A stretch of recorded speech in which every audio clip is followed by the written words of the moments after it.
ನಮಸ್ಕಾರ ವೀಕ್ಷಕರೇ, ನಾನು ನಿಮ್ಮ ಪಂಡಿತ್ ಸಾಯಿ ಸ್ವರೂಪ್ ದೀಕ್ಷಿತ್. ನಮ್ಮ ಸುತ್ತಮುತ್ತಲು ನಡೆಯುವ ಅನೇಕ ಘಟನೆಗಳು ನಮ್ಮ ಭವಿಷ್ಯದ ಬಗ್ಗೆ ಸೂಚನೆಯನ್ನ ನೀಡುತ್ತದೆ. ಹಾಗಾಗಿ ಅವುಗಳನ್ನ ಶಕುನ ಎನ್ನುತ್ತಾರೆ.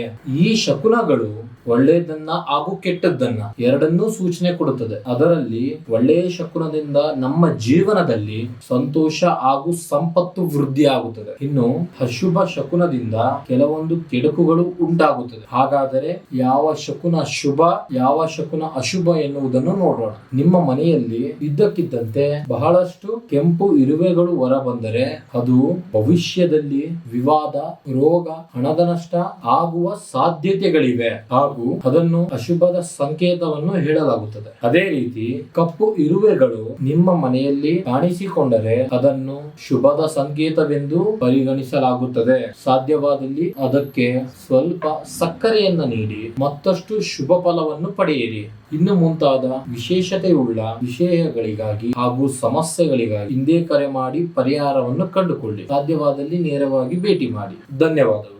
ಜೈ ಜೈ